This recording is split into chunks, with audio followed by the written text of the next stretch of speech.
Hello, welcome to the latest episode of the Be Sustainable podcast. Today we're talking to Ashley Wheaton, Vice Chancellor of UCEM, about whether or not the built environment sector truly understands its purpose. Ashley, big question first. What do you think is the biggest problem holding back the built environment from achieving sustainability goals at the moment? Wow, you did say big question, and you're right, aren't you? Because I mean, there are lots of challenges, aren't there, for the built environment? But in my view, I think one of its greatest challenges is it's not very purpose-driven. You know, it knows what it does and how it does it, but it doesn't really focus so much on the end outputs. Mm-hmm. You know, whether it's sustainability or whether it's any other function of the built environment. You know, and this was brought home to me, actually. I have to attribute this quote to Tony Ellender from Balfour Beatty.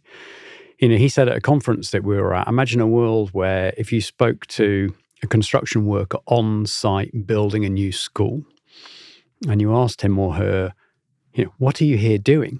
And instead of the answer being, well, I'm laying courses of bricks, you know, the answer was, I'm enhancing the life chances of the children that will be schooled in this building. You know, wow, imagine the dynamic change that we'd have in that industry.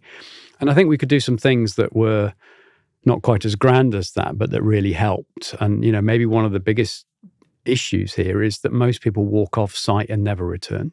And if you had a greater sense of purpose, you might be more interested in, has the building that you've been involved in designing or planning or constructing or managing delivered for the occupants, whether that's commercial or residential, doesn't really matter.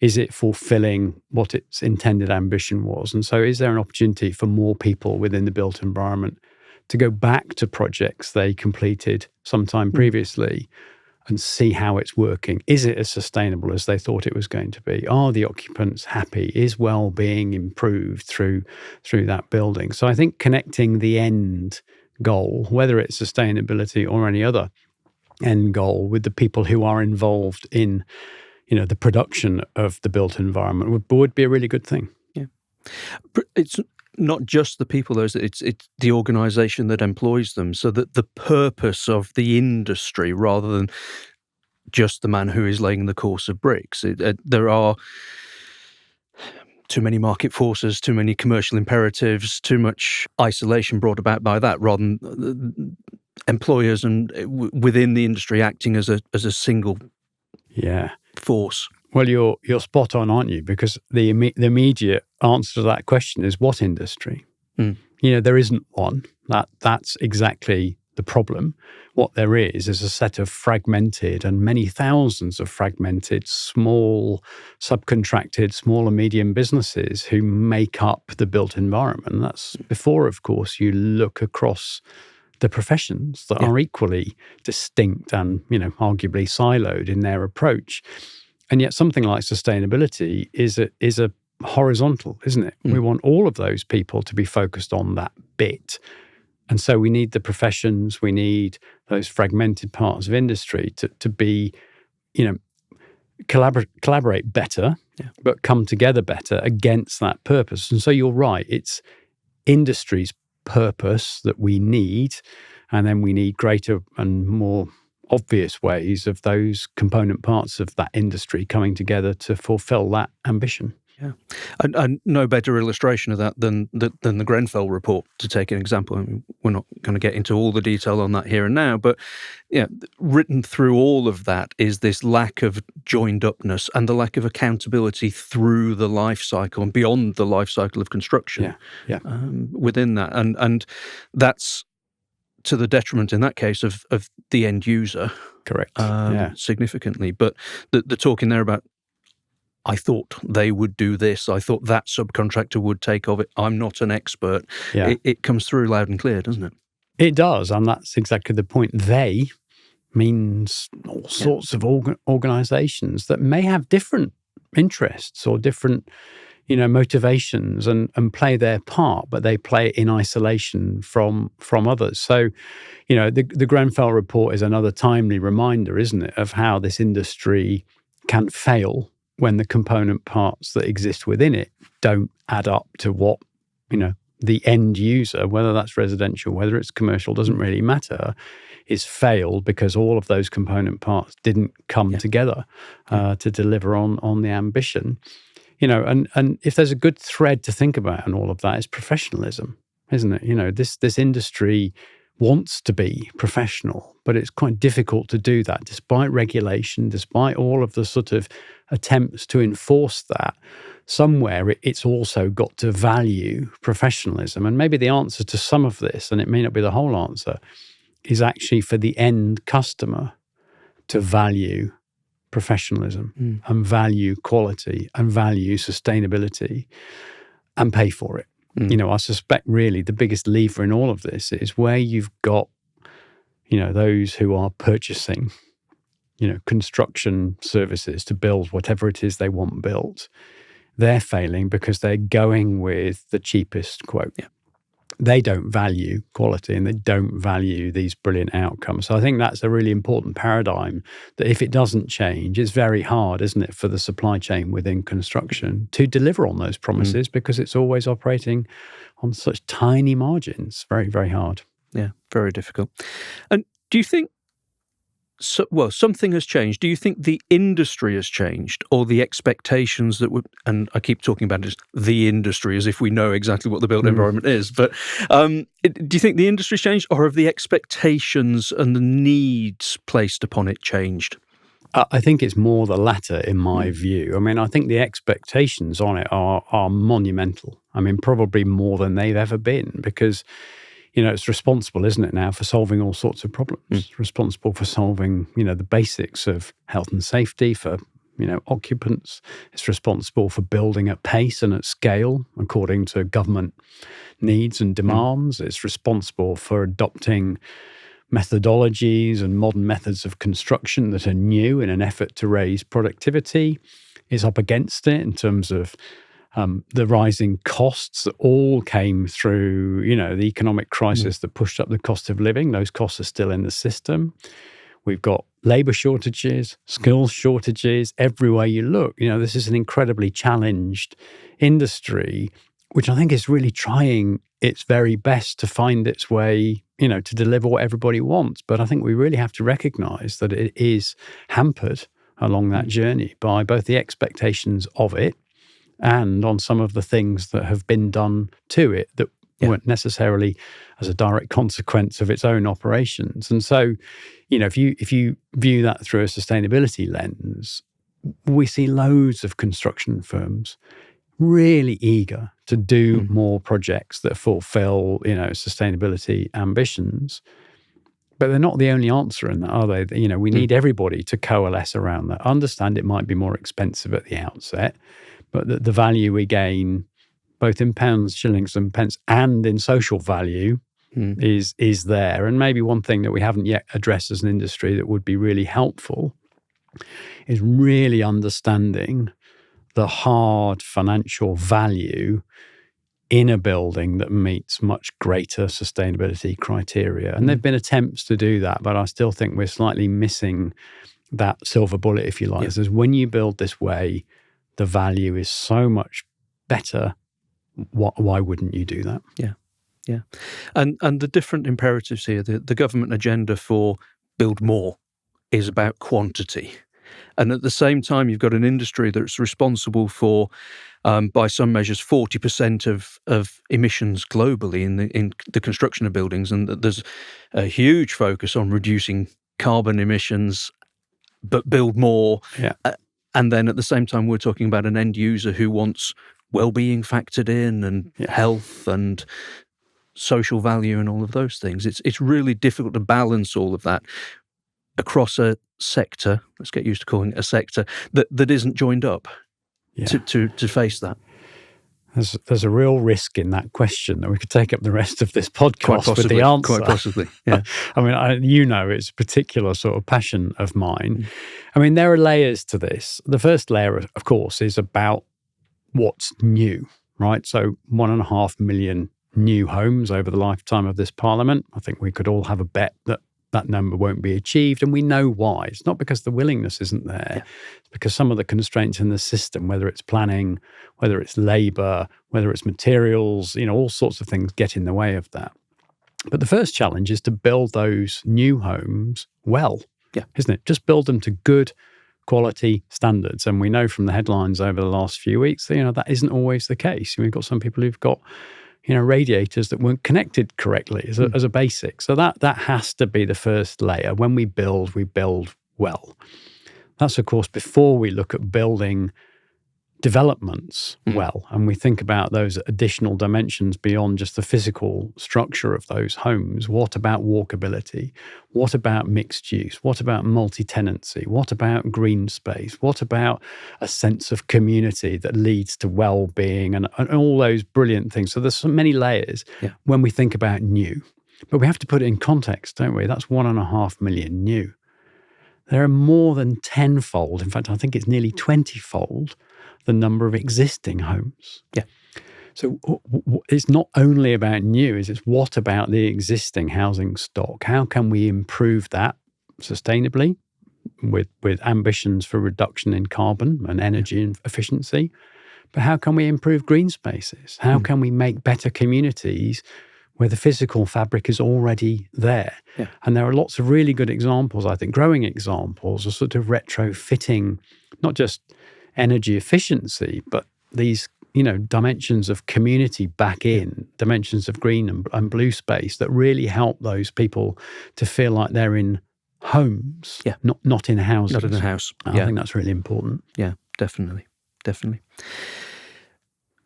Across the sector then, this cohesion, is it a lack of leadership or joined up leadership? Well, that's a good question, isn't it? I mean, it is, obviously, but I don't think it's without people trying. There's lots of organisations who are there to bring about that collaborative approach, and they are leaders and they are trying to lead the industry. I think where it falls down is, there are always individual interests for all of those people involved in the supply chain. It comes in some respects back to purpose, doesn't it? They may all have their own intended outcomes. I mean, for most firms, of course, a lot of that is about financial outcomes and profitability and shareholder value, isn't it? And that's one challenge. But beyond that, all of them are playing only a segregated part in this whole picture. That's the real challenge, isn't it? Is could we arrive at a situation where everybody that played their part in a development or in constructing a new, let's call it a residential development, felt accountability for the end result. I think that's where the key is. And I'm not sure I see that conversation. I see a lot of conversations about the front end of that, about quality and regulations and holding people to account for doing it the way it was designed and so on. But I don't see much talk about, well, what does it really mean in the end analysis? What did that building or this development deliver to the people who are living and working within it? And I think that's probably the right way to think about this, is less on the front end, although that's important, and more on the outcomes that we're trying to achieve. Yeah. And we know from any wash-up process on any project, you might build what was intended and then look at it and think, we still got it a bit wrong somewhere along the way. and that's important to have that, as you said at the start of this conversation about, leaving site and never coming back. Well, actually, if as a sector we're invested in the ongoing value, maybe even the continuous improvement, the iterative process of getting this right, and it's not what's right for that community may not be right for that community. Exactly. There's a more holistic and piece to this. The industry's filled, isn't it, with opportunity to look beyond the uniqueness of the project. One of the bits of research that I'm really keen for us to do quite soon is to go back and really understand the indirect consequences of residential development done well and done not so well. If we can prove categorically that community delivered residential development has a 30% reduction on frontline health services, produces a 20% better set of outcomes for school children, has less absenteeism, less exclusion in schools, brings about greater sense of well-being, less mental health issues, and so it goes on, you're changing the dialogue dramatically then. Yeah. Because you're not talking anymore about housing. Yeah. You're talking about health. You're talking about education. And I think that's really important. The value in the built environment doesn't end where the bricks and mortar end, does it? It's ends not about in the the fabric. consequences. It's about exactly. Yeah, absolutely. Let's move us on to something that I know you and I, between us, could do about a dozen episodes on, which is about looking at UCM and understanding what our purpose is and how we can help to find the solution rather than influence the problem. But what do you see as and maybe not just UCM, but education and skills providers as a whole? What's our responsibility in this? Yeah, I mean, I think everybody in education has an enormous responsibility, because the generation and generations, as mature students as well, isn't it, that we're educating, are the people that will have to fix this problem. I mean, it's quite simple. We have a huge role to play. At UCM, we've tried to be really holistic in our pursuit of sustainability. We're not interested in, getting good scores on reports that we produce or, ticking a box on one particular element of this. We really want to see sustainability through the most holistic lens we possibly can. And that means both in terms of what sustainability means. There's a lot of emphasis on net zero, quite understandably, by the way. And if you look at what's been happening with the world's weather patterns lately, you can't deny anymore that we need to make the changes that we need to make. So net zero is important, but it's not the only thing. And of course, as you go around the world, for some countries and some regions, it's absolutely not the thing. They still need clean water. Yeah. They're more focused on gender equality. They're more focused on access to brilliant education. And as you look across the UN sustainability goals, I think, you have to really understand the impact of each one of those, not just about carbon neutrality being, and I know the built environment has a role to play there, but it isn't the only role it can play. So for the first part in answer is being holistic in the definition of sustainability and not obsessing only with carbon neutrality. And then for us, as you well know, we have 5 key elements of what we call our GLOBE strategy, which is a neat acronym for green leadership of the built environment. And that's really about what we teach. That's arguably the biggest influencer. If every single one of our students, which they do, qualifies with a greater understanding of sustainability, that's a great thing. And that's thousands of students. And that's hugely impactful. The second thing is all about the way we teach. We have a very lightweight model. We teach exclusively digitally. We have probably the lightest footprint in carbon terms of any university in the sector. Everybody else has campuses and has travel and all sorts of things to worry about. So, that's great for us. Then there's how we operate. We want to absolutely make sure that, we're just as good as everybody else. So we're busy on our own net zero journey and making sure that, we have all the right sustainability emphasis in terms of how we do what we do. A big piece of this is who we influence. That's the fourth leg of all of this. How do we do more research? Just last week, I awarded our annual research award to a student who'd investigated sustainability. And it was brilliant because talking to him, he hadn't followed the sort of common path. In fact, what he'd done actually is challenge the way people have been viewing sustainability more than research sustainability itself.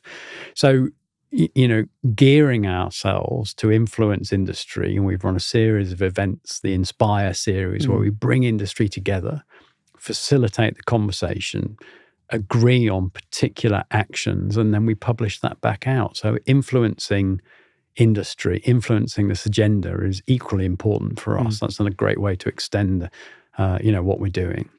And then the fifth and final thing is just to make sure that the way we govern, manage and lead our own institution is delivered through that lens. I would expect our board of trustees to be just as, enthusiastic about us being highly sustainable as I would any member of staff. And so everybody needs to play their part in that. And there's a long way to go. We're absolutely not perfect. I mean, we know that. I mean, I know that because I often find myself of an evening picking things out of the recycling bin, putting them in as one small example. But we have moved a long way. We're focused on all of the right things. And I think those 5 things in combination is another good example of holistic. So defining sustainability in its broadest sense, and then making sure that each and every dimension of what we do is geared around that. Yeah, no, absolutely. And walking the walk as well as talking the talk. Correct. And not just telling people what to do, but exactly being a leading example of it, I think is really important. And I think without this being too promotional for our programs, we could do that as well. We have a new program, Innovation in Sustainable Built Environments, which is not as technical as a lot of our qualifications that we've delivered, what we tend to refer to as our BAU programs. The first 2 modules of that qualification are about paradigms of sustainability and realities of sustainability, taking the concepts and then looking at the ability to use them and operationalize them and so on. And I think some of what we talk about, something you talk about whenever we have a graduation ceremony and you're talking to the graduates about them being the generation that can go out and lead and influence change. It's not just about the skills, it's also about the critical reasoning, about the problem solving, about the approaches that they can take. And I wonder if that should be the future of all universities, to do that, rather than just teach and equip skills. All very, very valuable stuff, but actually that thought leadership piece. Yeah, I mean, it's a really broad subject, isn't it? Because I might take your last point and extend it beyond universities and all the way back down through tertiary education as a whole. I mean, I think schools have an enormous responsibility here to build responsible citizens of the future, not just those with sustainability knowledge. But if we confine it to our world, I think what's great about the Innovation in Sustainable Built Environments program is it, for the first time in a long time, it allowed us to do what we want to do. And what that program does is really challenge people's preconceptions and thinking. And as Dr. Graham Larson, its program leader, would tell you, this is an ever ongoing dialogue and it's always changing. So it's important that we build people's critical thinking as well as understanding, as well as, the skills to make the changes. We need all of that across, the sustainability agenda. So why were we able to do that? I think in many respects, this would be my slightly more negative answer to you. Well, because at the moment, there isn't a recognized profession for sustainability. There isn't a recognizable dialogue from the already well-known professional bodies saying the competence required to be a sustainable building surveyor or a sustainable architect or a sustainable planner are these. We're missing them. Well, they're absent. So until those appear and until we can align our programs with what industry, through their professional bodies telling us they need, we need to push supply of something because we recognize that we need to do this at pace and with urgency. And we'll do more of that, of course. But, I would really welcome the professional bodies moving a bit faster on this and helping industry who at the moment are still a bit unsure about what skills they need. I mean, it gets called green skills often, doesn't it? Every time I use that phrase in a conference, I'm told they're not green skills. Right, well, it doesn't really matter what we label them. What matters is how we define them. And we need them all, don't we? We need professional skills. We need user skills. We need project delivery skills. We need skills for energy management, for waste management, for design. It doesn't matter where you look. And yet we're still operating in a little bit of a vacuum about quite what they need to be in the future. So I think education can play an enormous role, by the way, and we're certainly happy to play our part. I wish in some respects we had more to aim at and other people had sort of defined a bit more urgently what they need in their profession, in their industry. And then, of course, we're very happy to be playing our part in skilling people accordingly. You mentioned in there the green skills issue, and I'll put that in inverted commas since not everybody likes it. Let's unpack that a little bit. How is that evidencing itself at the moment, do you think? Well, I think that, the primary discussion is about what we need. But I think it's a bit beyond that. We've talked, haven't we, just now about the levels of skills that are required, and you do need them all at all levels. And by the way, I think I'm becoming a real champion for the fact that if we miss off the user skills bit, we're kidding ourselves, because ultimately we need everybody to understand what they're trying to achieve. And if they don't have the basic skills to work within a more sustainable building, then that building isn't going to deliver, what it was intended to do. So I think we need them at all levels. But in some respects, maybe the more challenging part of that debate is, where do we need them? A good example that came out of, again, some conversations with Balfour Beatty is around wind farms. So this is, of course, now about delivering, renewable energy. But where do we need to build those? Well, we need to build them in Scotland. Mostly, that's where most of them are, not exclusively, but where the wind is exactly the right answer. We need to build them there. And so not only do we need to know what skills are required to be a wind farm engineer and have enough of those, we then need to decide whether we've got enough of them in that region. And if you build them in that region and then that region's delivered, well, they're not very transportable, are they, to other parts of the country? So, there are many dimensions at play here. It's not just about what we need, but where are those skills? How useful are they, during a particular phase of construction or something? And then where do they need to move to next? So mobilizing those skills is just as important as having them at all. And I often find myself in a debate about local, regional, and national, not just about green skills now, but about all skills. We've been doing a lot of work with the local skills and improvement plans, LSIPs, in both Oxfordshire and Berkshire. And no big surprise that construction comes up as a skills shortage across both of those regions. Well, there are 27 LSIPs. So I asked the question, how many of them have got construction? Oh, all of them. Okay. So that's a national problem then. It can't only be about regional understanding of the need and regional solutions. Sometimes we need to elevate this conversation to a national level.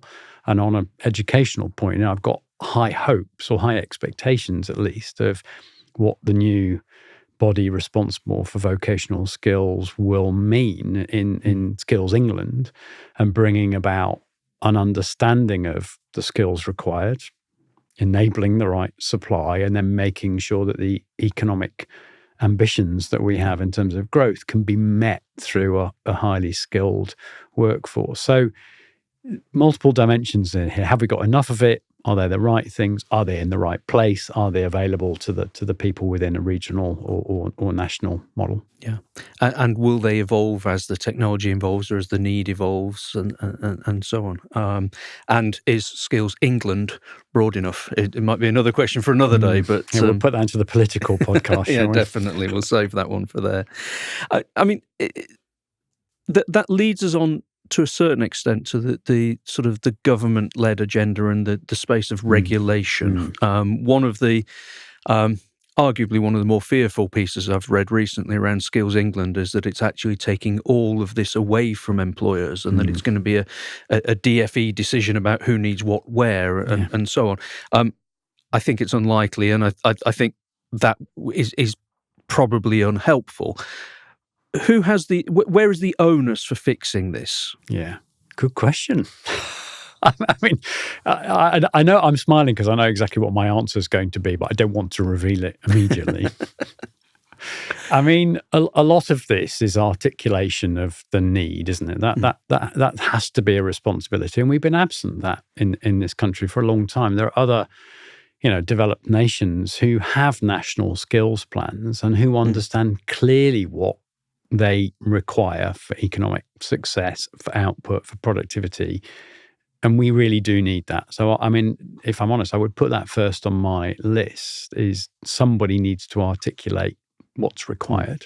And that has to be aligned, of course, with an industrial strategy and with our other ambitions that sit alongside that.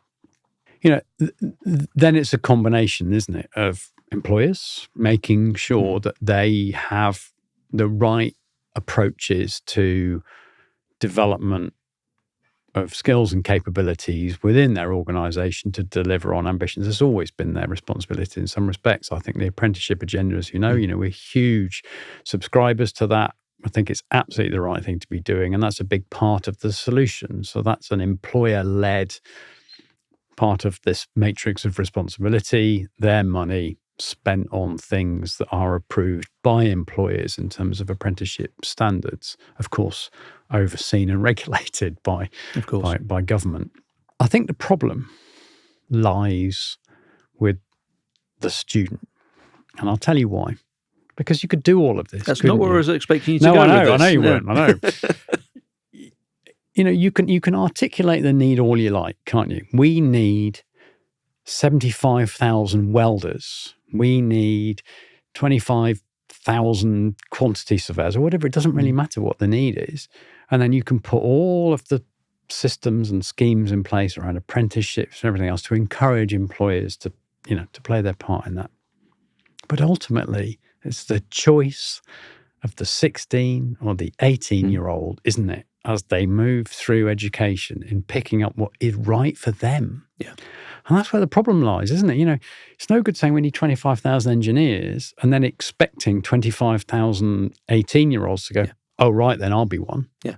Because they don't see it through that lens. They see it through their own academic and educational journey and their own career aspirations that lie beyond that. So, that's the challenge, isn't it? Because ultimately the decision is always in the hands of the individual about what they want to do. And I don't really know how government particularly, could legislate for that. You can't demand that people go and study engineering. I mean, good luck. Maybe in other parts of the world they get away with it. Conscription into an engineering course would be an interesting one. So maybe the answer in all of that lies in the fine art of differentiating the greater need from the lesser need.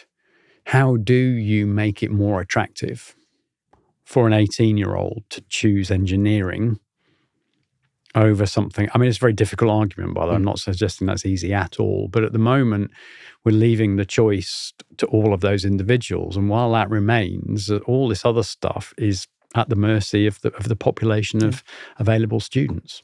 But that attractiveness piece probably to a certain extent comes back to where we were a little while ago in the conversation around the built environment sector understanding its purpose.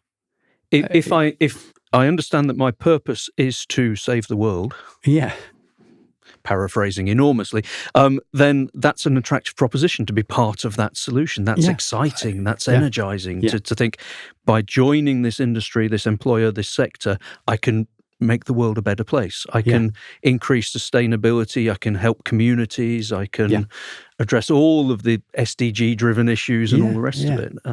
So that I think that's right, isn't it? And if that could form part of the overall approach to attraction into, I mean, look, this industry is 2.6 million people in this country alone. This is our largest industry. So there are lots of roles within it. And maybe we should talk about that as well in a moment. And I don't think we do a very good job of articulating just what this industry is about and the huge impact it can have positively on a more sustainable future.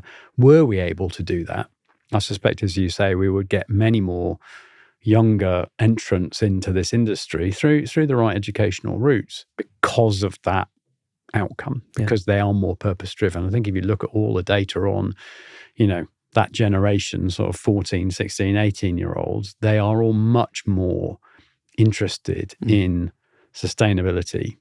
And if we could harness that in this industry, that'd be great. But of course, we're back to the same old problem, aren't we? How do you get all these fragmented parts to present this industry as a single entity? It was almost impossible. And if we could, I mean, I think a lot about the military and how much work they've done over the last couple of decades, actually, to present a uniform recruitment plan that basically says the Navy's really exciting. the Air Force is really exciting. The Army is really exciting. And in fact, you can't even distinguish between the different armed forces in those job adverts. And better still, you're sitting on your sofa at home watching them going, I really want to join the Navy. It looks great. We could really do with that in the built environment industry, because I think attraction is a problem. Yeah. We're not an appetizing industry. And when we do advertise, it looks like people in hard hats down dark tunnels. We don't show off the full portfolio of roles that exist. And I think if we could help people understand that better, that would be helpful. And then somewhere within that, wouldn't it be great if schools did some form of role in helping people to understand more about the built environment? Yeah. I've said this to several people over the last 6 months. The best we get is geography. That's it. That's the best preparation we get through the school system to become a professional in the built environment, geography. We need something a bit better than that in my view. As a geography graduate, I'll take that. But okay. But the risk is that we're mapping to the as is. So we're defining the skills gaps against what we need now. Well, to keep doing that, I need 10,000 more quantity surveyors. Well, perhaps we stop doing that and do something different. And then that attractiveness piece. If I'm a young person who's passionate about sustainability and improving the nature of the world, I don't see construction industry as it is at the moment as an attractive proposition, because I'm not recognizing that it's also part of the solution. Yeah. I think that's correct. But equally, there are so many roles involved in the built environment that are not obviously involved. We've done some work over the last 6 months with an organisation in London called NLA, based in Guildhall, New London Architecture. And in Guildhall, they have a scale model of London. It's an amazing thing. And they do a lot of schools engagement. And Nick McKeough, their chief executive, has told me on many occasions, they bring school children in. They ask them the same question. What is it took to make London? What did it take? And the answer they always get is the same: builders. Well, that gives you a clue, doesn't it, as to how narrow the understanding is at that age of the built environment. I think it's not, we shouldn't expect better than that, but we could do better than that. It takes pension fund managers, and it takes planners and architects and designers and all the trades within construction and all the professions associated. That's before you get to, practical completion, and then the management of that building and all of the post-occupancy work that goes on. And this world of the built environment is filled with opportunity. And would there be any harm in starting at age 14 or 16 and saying, a big part of your school curriculum could be a greater understanding? In Wales, for example, over the last few years, they've been, quite keen on built environment qualifications. And they have a GCSE and an A-level in built environment. I'd love to see that in the English system and say to school kids, there's a choice here. If you think this is an industry you love, you can study it in its broadest form. And after that, you could decide whether you want to be more specialist or you want to become a professional in a specific discipline within that, but at least get a broad understanding. So I think we could do a lot more, not just about attraction, but in developing understanding and skills and knowledge earlier in education about this, let's face it, this industry that's here to stay. It's not going away, is it? Yeah. We want it to be more modern. We want it to be more progressive. We want it to be more sustainable. We want it to be at the forefront of technology adoption. Well, those are the people we'll need to make that happen. And some of that, back to the purpose of Skills England in terms of specifying qualifications and what can be funded and what can't be funded and so on. Some of that sits at that sort of regulation and policy end of it. And so inevitably there's a place in this. But can we encourage regulators to compel changes in behaviours, or the industry has to come some way towards that as well? How does this all get glued together? I think part of the challenge here, to use a very common metaphor and a bit of a cliche, is we need the stick and the carrot. And let's face it, regulations are exclusively sticks, aren't they? They're there to say, do it this way.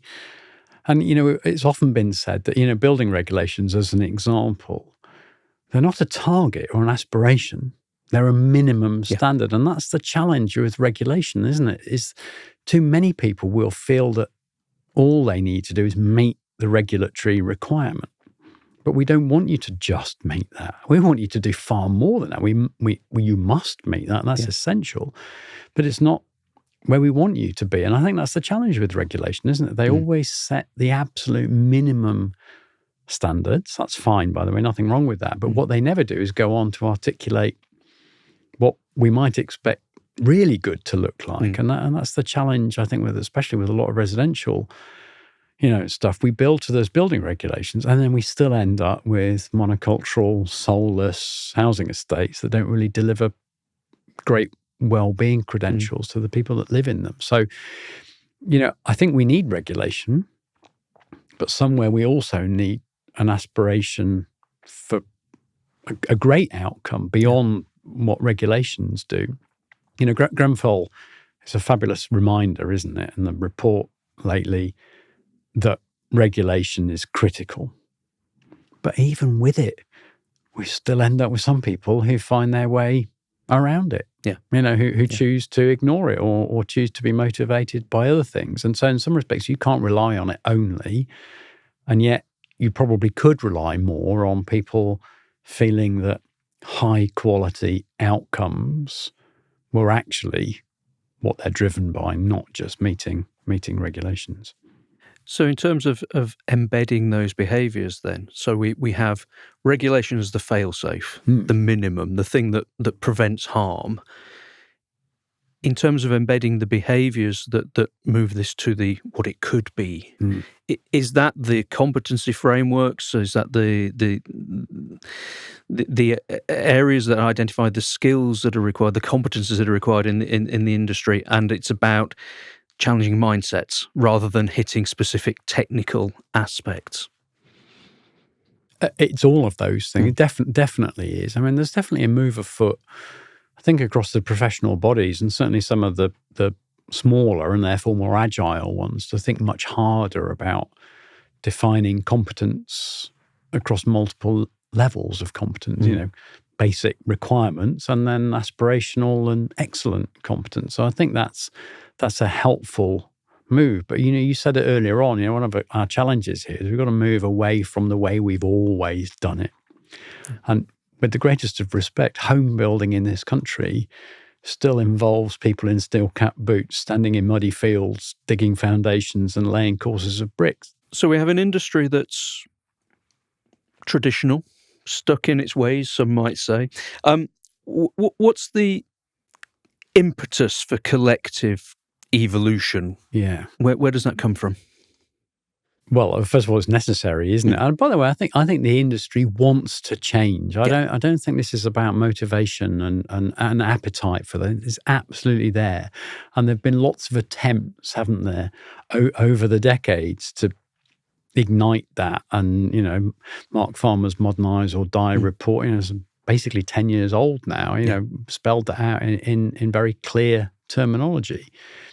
I think we need the whole ecosystem to work together. And I think maybe that's the answer. As I've already said, we have a house building industry, for example, wedded to techniques that have been there for, centuries, let alone decades. That workforce needs different skills in the future, doesn't it? So that's where we have to bridge the gap. We've got to find a new workforce and upskill the existing workforce to deal with modern methods of construction. Find a way to make on-site manufacturing for large developments a reality. Skills, unquestionably, is one of the things that gets in the way of that. It would be a great answer to building 1.5 million homes. And there's some fabulous ways now of using MMC to build without sacrificing the end result, looking like it was built that way. There's lots of really good examples of that. So, skills are part of the answer, and really finding a way to transition to what we need tomorrow, not just building more of what we already have. I think that's part of the challenge.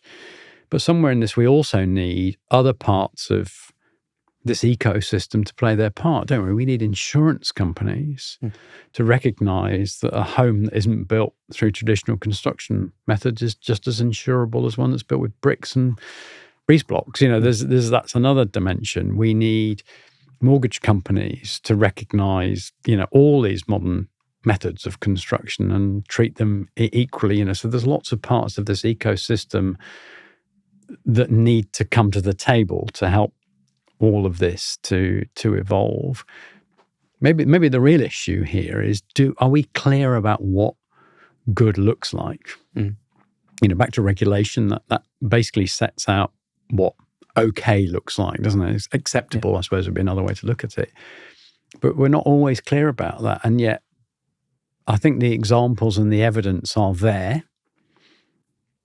Sometimes I think they look a bit unobtainable to people because they can't do it that way. They haven't got enough money, or they haven't got the site, or they would never have an architect that could design it so beautifully. I think we need to make these great examples of when the built environment really excels itself become a little bit more accessible to those who don't necessarily want to do it with all the bells and whistles. London's filled, isn't it, with beautiful glass buildings. Not every city can do that. So what could we take away from those? How could we distill that into sort of core componentry, if you like, and say, well, you can get 80% of the gains by delivering these core elements without having to go the extra mile to do exceptional.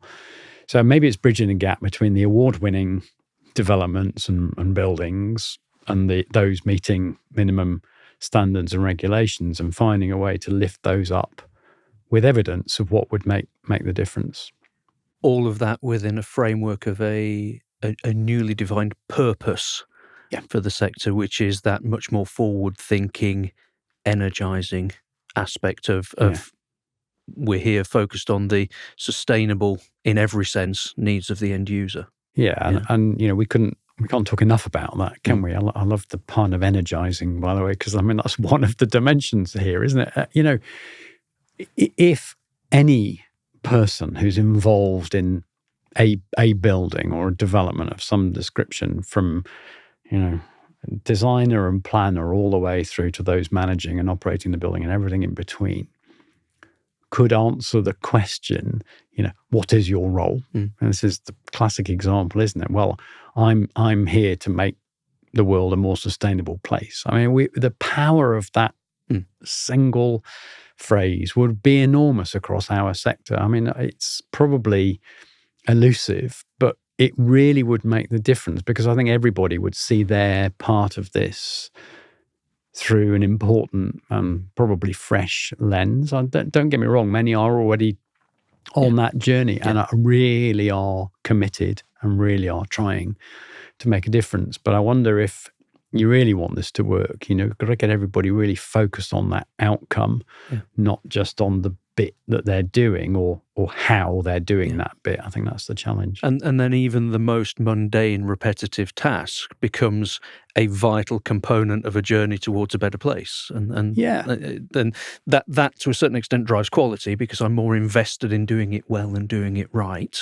It does. And it drives innovation as well, doesn't it? Because people start to think, actually, my responsibility is less carbon emissions.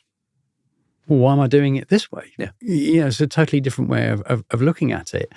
And as I say, I think the frustration here is there's lots of good examples of where it's been done well, but they're always a bit niche, always a bit standalone. And, the challenge here is to bring all of that good practice and good evidence of how to do stuff well, whatever dimension you pick, by the way, and bring it into the mainstream, which may mean having a diluted version of it, may mean you can't have it all, but let's at least have some of it. Let's learn from what's brilliant, find a way to make that more accessible and more mainstream. And it's a visibility of the art of the possible, and then we can work out the art of the practical that goes around it. And it's, all of this, of course, for our industry is the classic faster horses syndrome, isn't it? We want our industry not to have faster horses anymore. We want them to have, internal combustion engine, electric, and other types of modes of transport, if that's the right metaphor. Because we'll fail, won't we, if we keep trying to deliver more the same way. We know about the productivity challenge. We know what the demands on this industry are. And so we won't solve it by just doing more of the same.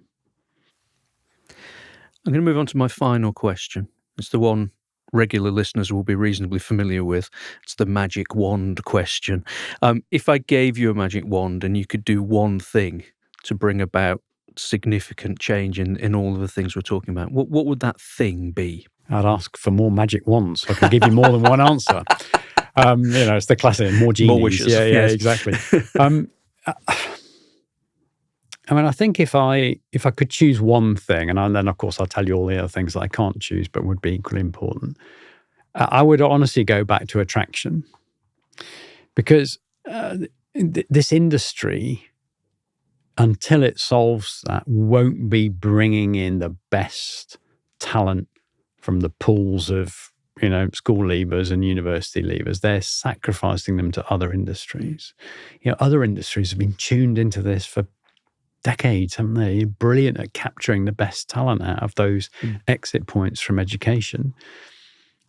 And so if the built environment could really finally find a way to coalesce around a single industry engagement with education and saying, you should come and work here, is brilliant, by the way. It's not what you think it is. It's epic. Think about all these amazing roles that you could fulfill. I think it'd be a game changer because you're feeding all the talent into the system.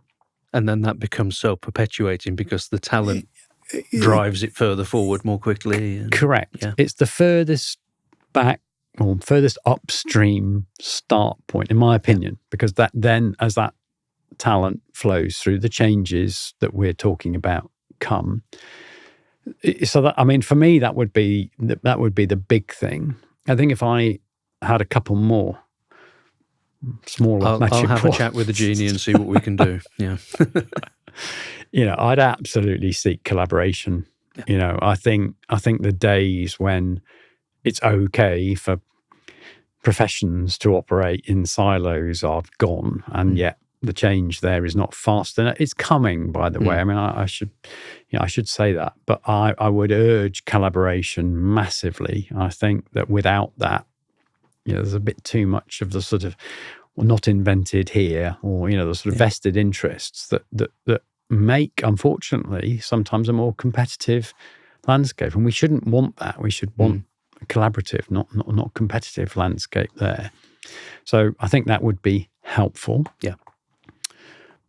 I think ultimately, it would be great to have long-term, this is a big magic one, by the way, great to have long-term, consistent, reliable policy. I honestly think this industry, as with many, by the way, suffers from a sort of flip-flop of policy changes and knee-jerk reactions and tabloid-driven policy that is really unhelpful. You can look back over the last decade and find lots of good examples of that. This is one of my favorite examples of where bad policy making makes bad implementation. But, there's a headline last year about electric ambulances. People dying because electric ambulances couldn't reach them because they were on charge. Now, we want our NHS to be greener, but that might not be the place we look first for carbon emissions to be lower. So we have to be really sort of sensible and understand how policy works together. In our sector, a great example from 2025, building regulations demands you cannot put in a gas boiler. Sounds great, doesn't it? Into a new home. Can't do it. Fabulous. But we need an electricity grid that enables the alternative. And until we have that, that becomes a problem. So you need those policies to be long-term and consistent, but equally we need them to be harmonious so that this industry can gear itself against a certain expectation. And by certain, I mean a known expectation long into the future. And maybe the political cycle is somewhat in the way, where everybody has an ambition for more homes and for a better built environment. The question could be, how do we make sure that those who are gearing themselves towards that can do that with absolute certainty, knowing that tomorrow's policy won't damage their business in a way they hadn't expected. So I think that's really important. Another obviously good example is the flip-flopping on non-internal combustion engine vehicles. Is it 2030? Is it 2035? Is it 2030? Without that certainty, how can the supply chain possibly gear itself for the production of the right vehicles and the necessary infrastructure to make that a reality? No one could operate a business with that level of uncertainty and change in position. So that would be my third one. So I definitely would like attraction to be solved, attract the right talent. I'd love a much more actively collaborative environment across all the professions. And I think it would all work better with long-term, consistent and non-changing policy that helped the industry to have a slightly longer-term outlook. Beyond the life of any given parliament. Yes, there we go. Absolutely. Well, to me, that sounds like the perfect recipe for fixing the future. So I would endorse all three of those wishes, I think. I think that's brought us to the end of our time today. So, Ashley, just remains for me to say thank you very much for joining us today. That was my pleasure. I think we've given ourselves content for potentially several more episodes, but hopefully we can revisit them at some point in the future. Absolutely. Thanks a lot, Mike. Thank you. I hope you enjoyed today's conversation. As I said, I think we've probably got more episodes to come on some of those themes. As ever, we would love you to listen to more episodes. You can like and subscribe in all the usual areas, particularly YouTube and Spotify, and all of the usual podcast sources.